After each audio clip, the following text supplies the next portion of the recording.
Bonjour, je suis très heureux de vous retrouver aujourd'hui et d'autant plus heureux que je reçois Ulysse Gosset, qui est éditorialiste international et qui, pendant très longtemps, a représenté TF1 en Russie, aux États-Unis notamment, et qui est très connu de tous les téléspectateurs français. Bonjour Ulysse. Bonjour. Alors commençons par la Russie, puisque votre premier grand poste, c'était Moscou, pendant une très longue période. Un pays que vous connaissez donc toujours très bien. L'affaire Navalny, en fait, c'est une affaire extraordinaire dans un certain sens, parce que c'est le chef de l'opposition, il a été empoisonné. Mais pour la Russie, c'est peut-être pas si extraordinaire que ça, puisqu'ils empoisonnent régulièrement certaines personnes qui ne leur plaisent pas. Quel est votre jugement sur cette affaire? Et est-ce que les menaces de sanctions dont on parle du côté de l'Union européenne et même d'autres pays contre le gouvernement, le régime soviétique, est-ce que ces menaces, franchement, est-ce que les Russes, ça leur fait chaud ou froid? Alors c'est à la fois une affaire assez extraordinaire, effectivement, digne des grands romans d'espionnage de John le Carré, puisqu'on a tous les ingrédients, les services secrets, l'empoisonnement, l'exil. Mais en même temps, c'est politiquement une affaire très sérieuse et même, je dirais, une affaire très grave. Pourquoi? Parce que ce n'est pas simplement l'empoisonnement d'un opposant et du principal opposant à Vladimir Poutine, mais c'est un empoisonnement avec le Novichok, selon les médecins allemands, les médecins civils et militaires. Et le Novichok, c'est quoi? C'est une arme de guerre, c'est une arme chimique qui est proscrite par les traités internationaux. Et donc qui ne peut pas être utilisée autrement que par des gens qui ont accès au laboratoire militaire et qui doivent le manipuler avec une extrême précaution. Et le fait que Navalny a sans doute, si l'on en croit les médecins allemands, été empoisonné au Novichok, cela signifie qu'il y a des complicités dans l'appareil militaro-industriel russe qui pourraient remonter jusqu'au Kremlin. Alors évidemment, on ne sait pas qui a donné l'ordre, on ne sait pas quels sont les acteurs, mais le simple fait qu'une arme chimique aussi dangereuse soit utilisée contre un opposant est extrêmement grave. D'où la réaction des Européens qui constatent que, année après année, un certain nombre d'opposants, depuis Boris Nemtsov, assassiné au Kremlin, et d'autres empoisonnés ou qui ont subi des tentatives d'empoisonnement, et bien année après année, Vladimir Poutine, qu'il soit le donneur d'ordre ou pas, qu'il soit l'objet d'une provocation interne ou pas, eh bien, se débarrasse, entre guillemets, de ses opposants. Et donc c'est grave. Et il y a un moment où les Européens, à commencer par Angela Merkel, mais aussi la France et l'Union européenne, disent qu'il faut réagir. Et aussi les Britanniques, même si formellement ils sont en train de divorcer de l'Union européenne. Donc c'est une affaire sérieuse. En soi, c'est évidemment contraire à toutes les valeurs européennes. On ne traite pas ses opposants de cette manière-là. La question qui est posée, c'est de savoir qui sont les acteurs. Et l'Union européenne demande l'arrestation et la traduction en justice de ceux qui ont empoisonné Navalny. Mais c'est une affaire qui a des conséquences géopolitiques encore plus importantes, puisque on est en train de se demander à Berlin comme à Bruxelles si on ne va pas remettre en cause le projet d'un gazoduc extraordinairement important pour la Russie et pour l'Europe, qui est actuellement en construction et pour lequel il ne reste que quelques 160 km à construire pour accrocher les bouts de ce gazoduc qui va de Saint-Pétersbourg, en gros, jusqu'à l'Allemagne, en passant par la Baltique, au large de la Suède et du Danemark. Donc c'est une affaire qui aura des conséquences très sérieuses.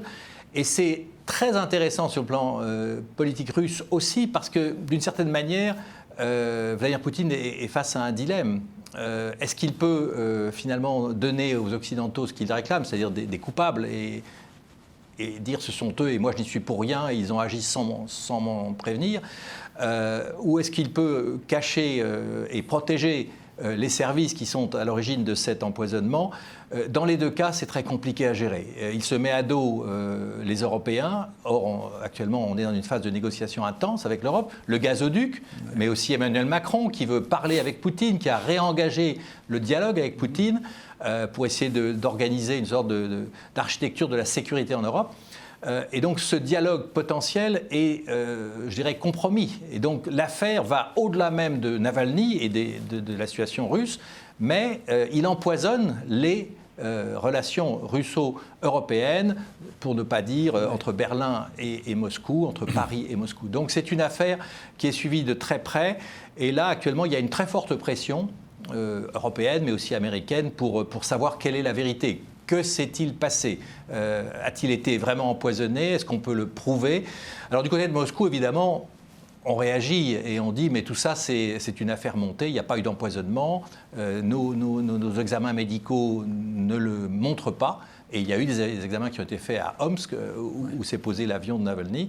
Et ils accusent en fait les Occidentaux de vouloir monter cette affaire pour augmenter les sanctions contre la Russie. Donc on est dans ce bras de fer en réalité. Il y a une première conséquence concrète avant les sanctions qui vont arriver. C'est-à-dire que si Poutine ne bouge pas, il y aura des sanctions qui seront prises à nouveau contre la Russie. Mais par exemple, il devait y avoir la semaine prochaine à Paris une réunion franco-russe avec d'un côté le ministre des Affaires étrangères russe, Lavrov, le ministre de la Défense, et de l'autre Jean-Yves Le Drian, le chef de la diplomatie française, avec la ministre des Armées, Florence Parly. Eh bien, cette réunion a été reportée. C'est dire qu'il y a déjà une expression d'un mécontentement, d'un malaise et d'une grave préoccupation. Alors, dans ce roman d'espionnage, là, absolument formidable, comme vous l'avez dit, l'autre fois, la fois précédente, dans l'affaire Skripal, on avait les photos des deux Russes qui étaient venus repérer les lieux et qui, selon toute vraisemblance, avaient mis ce Novichok là sur la porte de l'ancien agent Skripal. Donc il y avait des preuves tangibles de l'implication du pouvoir russe dans cette affaire. Et eux, ils ont été promus. Ils ont été nommés, si je ne me trompe, à la Douma. Donc, est-ce que dans cette affaire-là, qui est quand même d'une autre dimension, parce que c'est le principal opposant à Poutine, est-ce que les choses vont se passer de la même façon? Et on avait dit, à l'époque de l'affaire Skripal, on avait dit que Poutine pouvait peut-être ignorer, que c'était une vengeance à l'intérieur des services, qu'ils en voulaient à ce Skripal. Là, c'est quand même, on est dans une autre catégorie, non ? Alors pour Skripal, il y avait un message très clair. C'était un agent de renseignement soviétique russe qui avait fait défection. Il avait trahi. Oui. Et le message, c'est clair, c'est on ne trahit pas le KGB ou le FSB ou les services de renseignement militaire russes sans conséquence. Donc le message, c'est très bien, nous poursuivrons partout où qu'ils se trouvent les traîtres. Ouais. Et c'est ce message-là, quelles qu'en soient les conséquences sur le plan international. Mais il faut remarquer que la Russie a toujours nié être responsable et que les deux agents promus n'étaient pas du tout allés empoisonner un ancien agent double, ils étaient allés faire du tourisme. Ouais. Donc, et pour Navalny, il est tout à fait possible que Poutine choisisse cette même direction, c'est-à-dire de nier les faits complètement, quelles qu'en soient les conséquences. Mais il y a une vraie pression internationale et dans un moment où Poutine lui-même doit faire face à des dossiers quand même très sérieux, où il n'a pas forcément toujours l'avantage. Et donc, cette pression n'est pas quelque chose de simple à gérer. Et surtout, les conséquences sont dommageables pour la Russie. Et pour cette volonté qu'a Poutine de réintégrer, je dirais, le concert des nations. Vous savez que Donald Trump voulait le réinviter au G7, G8. Macron, on l'a dit, souhaitait avoir un dialogue sur la sécurité à l'échelle européenne, compte tenu du départ des Américains qui n'ont plus la même implication en Europe depuis que Donald Trump est au pouvoir.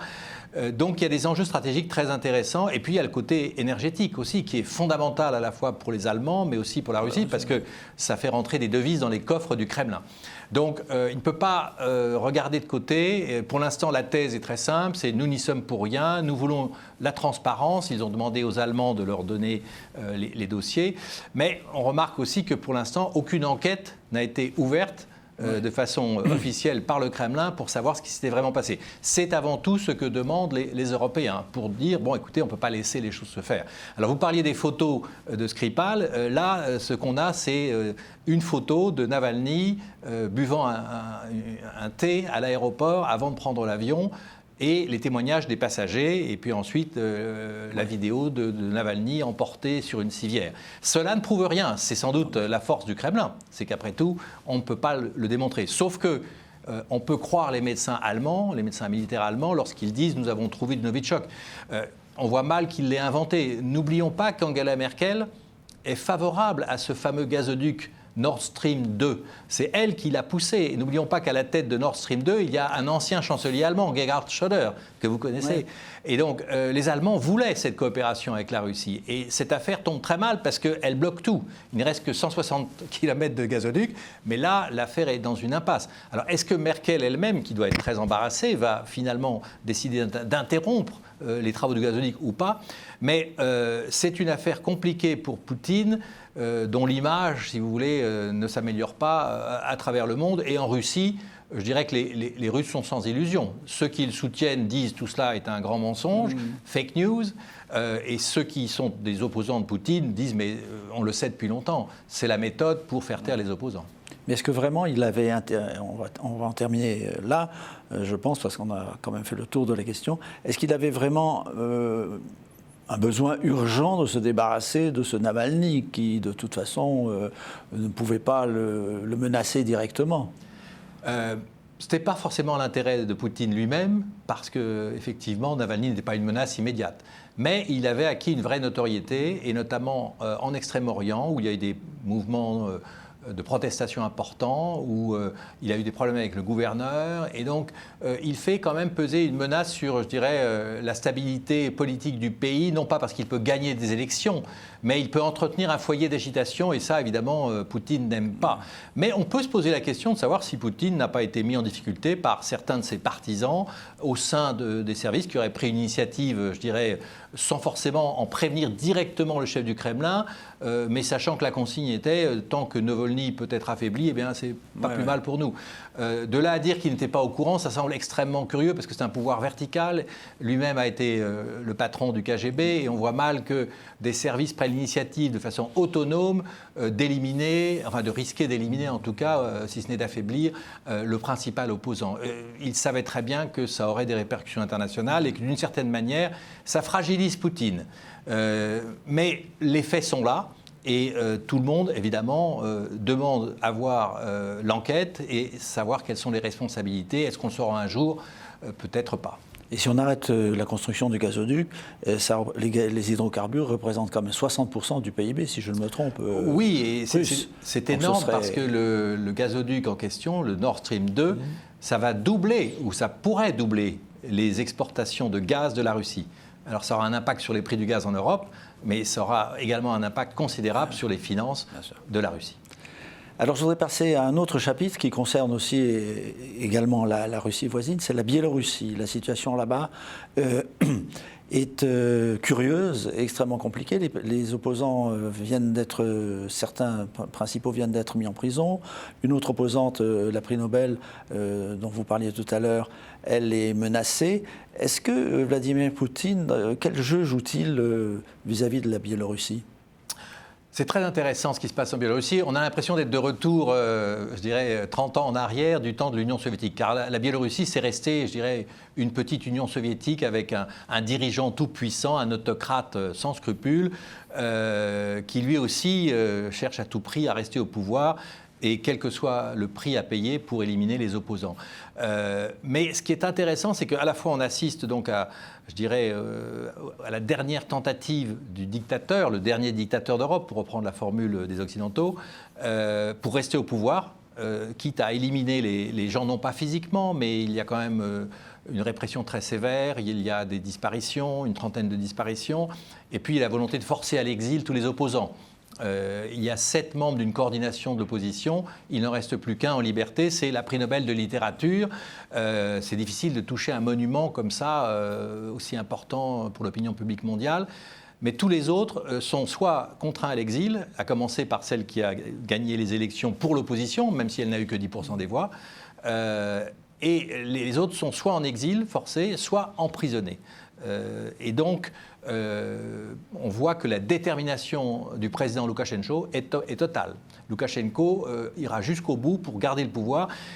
Et il a prévenu Poutine et l'Occident en disant il n'y aura pas de Maïdan bis, donc pas d'Ukraine bis, à Minsk. C'est une référence aux événements de Minsk, de Kiev, où l'opposition de Kiev avait occupé la place pendant des semaines, se terminant par finalement le départ du président Yanukovych, qui se trouve actuellement dans une datcha en Russie.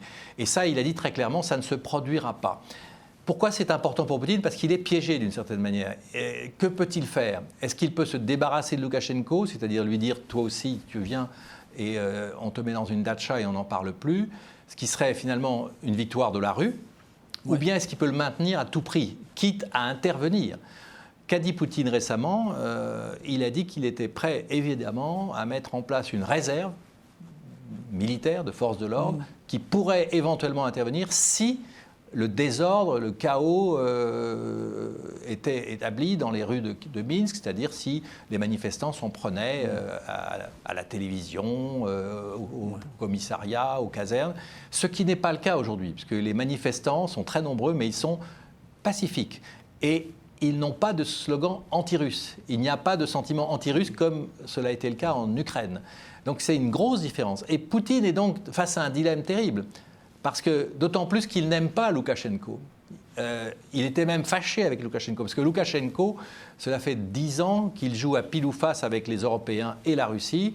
Pendant 10 ans, il est proche des Européens et contre Poutine. Et ensuite, pour Poutine et contre les Européens. Et encore récemment, juste avant l'élection, il a dit que les Russes se préparaient à intervenir et qu'il fallait voter massivement pour lui pour empêcher que l'indépendance de la Biélorussie ne soit menacée. Et lorsqu'il a perdu l'élection, il a renversé le scénario en accusant les forces de l'OTAN de vouloir intervenir en Biélorussie. Donc il est capable de tout, de tous les mensonges, mais là il est obligé quand même de se rapprocher de Poutine. Donc c'est un allié très encombrant, hein, ce n'est pas un ami de Poutine. Et d'une certaine manière, Poutine aimerait bien s'en débarrasser et mettre quelqu'un d'autre de plus malléable à sa place, pour pouvoir gérer la Biélorussie comme une sorte de pays partenaire, allié, pourquoi pas membre d'une union russo-biélorusse, ce que Loukachenko a toujours refusé. Et c'est ça qui est intéressant, c'est qu'on a un dictateur sans foi ni loi, c'est clair. Mais on a surtout pour Poutine quelqu'un qui a refusé finalement d'être avalé par l'ours russe, qui a toujours résisté. Et donc on est en situation de blocage, d'impasse, et il faut vraiment que Poutine trouve, je dirais, la bonne solution pour sortir de cette situation qui aurait un impact évidemment d'abord pour les Biélorusses, mais aussi en Russie. Imaginez qu'ils cèdent aux manifestants. En Russie, on se dira c'est possible. Ouais. S'ils ne cèdent pas, eh bien, ça sera un message de fermeté envoyé partout. Que font les Européens? Ils ont choisi finalement de faire pression sur Poutine, en se disant qu'avec Loukachenko, il n'y avait pas de vraie négociation possible. Mais pour pousser à une solution négociée, à une sorte de nouvelles élections dans un temps assez court, eh bien, ils ont décidé d'appeler Poutine. Et c'est ce qu'a fait Merkel, c'est ce qu'a fait Macron, et c'est ce que fait l'Union européenne, pour essayer d'engager Poutine dans une médiation qui permettrait de sortir par le haut. Mais pour l'instant, ça ne fonctionne pas, parce que Loukachenko résiste de façon totale. Et la Biélorussie a un intérêt, la Biélorussie a un intérêt pour Moscou stratégique. Oui, parce que ce sont les marches de l'OTAN, si j'ose dire. C'est un peu comme l'Ukraine à l'époque de Maïdan, justement, et de la révolution orange. Pour Poutine, ça serait une perte d'influence si la Biélorussie s'affirmait de façon indépendante et s'il y avait de nouvelles élections avec un opposant, pas forcément anti-russe, mais disons pro-européen qui est arrivé au pouvoir. Donc ça ne serait pas une bonne nouvelle pour Poutine. Et d'ailleurs, il n'est pas question pour Poutine de lâcher la Biélorussie. C'est pour cela qu'il est, d'une certaine manière, dans l'obligation de maintenir Loukachenko tant qu'il n'a pas trouvé la bonne solution pour le remplacer. On a l'impression, à vous entendre, que Poutine souffre de maux de tête permanents à cause de la Syrie, de la Libye, de la Biélorussie. Donc on va maintenant passer de l'autre côté de l'Atlantique pour parler des États-Unis. Alors là, la situation n'est pas simple non plus. Quel est votre regard sur l'affrontement entre Trump et Biden ? C'est une élection, une campagne présidentielle hors norme. C'est vraiment du jamais vu dans l'histoire américaine. Et personne ne sait quel va être le scénario. Il reste peu de temps avant l'élection du 3 novembre. Mais la situation est très incertaine. Paradoxalement, Biden n'est pas le favori parce qu'il est un candidat, je dirais, faible. Et Trump n'est pas non plus sûr de l'emporter, ni d'être battu. C'est le grand paradoxe de cette situation. Et donc on a une campagne extrêmement dure qui va se durcir encore jusqu'au jour de l'élection. Avec, je dirais, une tension jamais atteinte dans l'histoire moderne du pays, avec des manifestations qui peuvent mal tourné, avec l'usage d'armes à feu, des milices d'extrême droite ou des militants d'extrême gauche de Black Lives Matter qui sont très déterminés. Et donc on a un risque de confrontation et de désordre avant l'élection et après l'élection. Et vraiment, il y a des gens qui sont très inquiets aux États-Unis, des hommes politiques, des journalistes, des observateurs, qui se demandent comment cela peut éventuellement mal tourner. Parce que, effectivement, Trump n'est pas battu, loin de là, et il se bat de façon acharnée pour gagner. Tous les coups sont permis. Et il veut vraiment consolider son électorat. Il y parvient, puisqu'il a toujours un électorat de près de 40% de l'opinion publique américaine qui est mobilisé derrière lui. Il signe des accords internationaux. On l'a vu, Israël avec les Émirats, ce n'est pas rien. Et donc, on voit qu'il va jusqu'au bout faire campagne pour déstabiliser Biden. Et il y aura un moment clé, ce seront le premier débat d'abord du 29 septembre prochain, et il y en aura 2 autres ensuite. Donc ce moment des débats va être déterminant. C'est là où va se jouer l'élection américaine. D'ici là, ce qui est intéressant, c'est que Trump, évidemment, est en difficulté aujourd'hui. Il est en perte de vitesse dans les sondages. Il y a un fait intéressant, c'est que vous savez que Biden a commencé à récolter des fonds pour sa campagne assez tardivement. Mais très vite, il a gagné beaucoup de succès auprès de ses partisans et il a constitué un trésor de guerre de près de 800 millions de dollars en quelques semaines.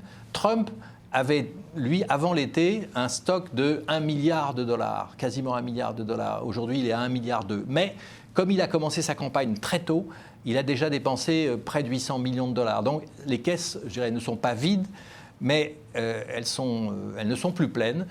À tel point que Trump a dit « s'il faut payer de ma poche, je le ferai ». Donc ça montre sa détermination, mais ça montre aussi qu'il a dû dépenser beaucoup d'argent et qu'ils se sont en difficulté. Donc il est vraiment dans une situation compliquée et surtout, l'économie américaine ne va pas bien. Et ça, c'était sa grande force, c'était d'avoir dopé l'économie à coup de baisse d'impôts. Et finalement, ça, les Américains, évidemment, aiment beaucoup un président qui leur permet de payer moins d'impôts et d'avoir du travail. Et tout cela s'est effondré avec la crise sanitaire et le virus Covid-19. Et on peut dire que le Covid-19 a complètement changé la donne de la campagne et que pour Trump, c'est une catastrophe. Et c'est d'ailleurs la raison pour laquelle il a toujours voulu nier l'existence d'un virus, en disant « le virus passera, hein, ne vous inquiétez pas ». Aujourd'hui, on est à près de 190 000 morts aux États-Unis, c'est considérable, et des millions de personnes contaminées. Donc on est vraiment dans une situation où le face-à-face est très tendu. On a d'un côté celui que Trump appelle Sleepy Joe, Joe le dormeur ou l'endormi, mais un Sleepy Joe qui, depuis sa résidence près de Baltimore, finalement a gagné des points sans quasiment rien faire.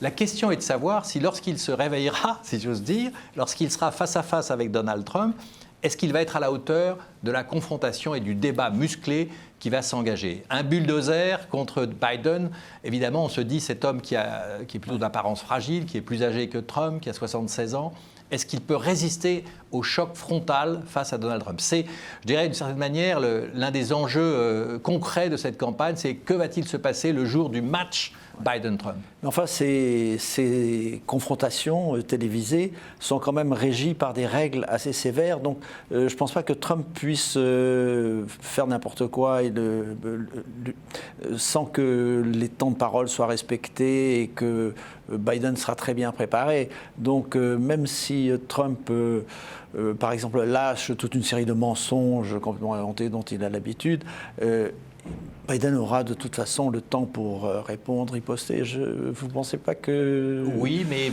oui, vous avez raison, totalement raison. C'est vrai que les débats sont très encadrés et le temps de parole très strict et que cela évite a priori les affrontements directs. Mais ça va avoir une importance considérable parce que les Américains eux-mêmes se demandent si Biden fait le poids. Et il doit le démontrer. Alors pour l'instant, ses partisans jugent qu'il a fait une bonne campagne. Ce qui est nouveau dans la période récente, c'est que Biden sort de chez lui et va sur le terrain dès que Trump fait un meeting dans un endroit sensible, par exemple là dans le Wisconsin où il y a eu un noir tué par un policier. Eh bien, Trump y est allé, il n'a pas rencontré la famille. Biden y est allé le lendemain, il a vu la famille. Et donc, il y a cette espèce de course-poursuite, si vous voulez, qui se joue au quotidien, avec évidemment la télévision, d'où l'impact des finances sur la campagne. Mais je dirais qu'il y a un débat fondamental qui est en jeu aujourd'hui, parce que finalement, c'est que devient l'Amérique si Donald Trump est réélu et que redeviendrait-elle si Biden arrivait au pouvoir? Est-ce que c'est l'Amérique de Trump ou celle de Biden? Et ça a des conséquences pour l'Afrique comme pour l'Europe, dans la mesure où, depuis que Trump est au pouvoir, finalement, il s'est éloigné des Européens et il a déconstruit ce qu'on appelle l'ordre international. L'Organisation mondiale de la santé, il en est parti, l'accord sur le nucléaire iranien, il l'a dénoncé, l'accord sur le climat, il l'a dénoncé. Toute chose que Trump a fait de façon systématique et brutale, et que Biden voudrait déconstruire et revenir, je dirais, à une politique plus souple à l'égard des Européens. Ça ne veut pas dire qu'il faut attendre de Biden en Europe qu'il tienne ses promesses et qu'il soit finalement un président plus facile à gérer que les Donald Trump. Il ne faut pas se faire d'illusions non plus, parce que l'Amérique est sur une voie plutôt isolationniste. Mais avec Trump, elle serait très isolationniste, recentrée sur elle-même, alors qu'avec Biden, elle se rouvrirait au monde. Et ça ferait donc une grande différence. Et je peux vous dire que dans toutes les capitales, que ce soit à Moscou d'ailleurs, à Paris ou à Berlin, mais aussi en Afrique, tout le monde suit avec un intérêt absolument permanent cette élection américaine, parce que c'est d'une certaine manière l'état du monde qui va se jouer selon la victoire de l'un ou de l'autre. Merci beaucoup, Ulysse Gosset. Nous allons suivre également cette campagne et j'espère que vous aurez l'occasion de revenir ici pour en parler. Merci beaucoup. Merci. Merci et à la semaine prochaine.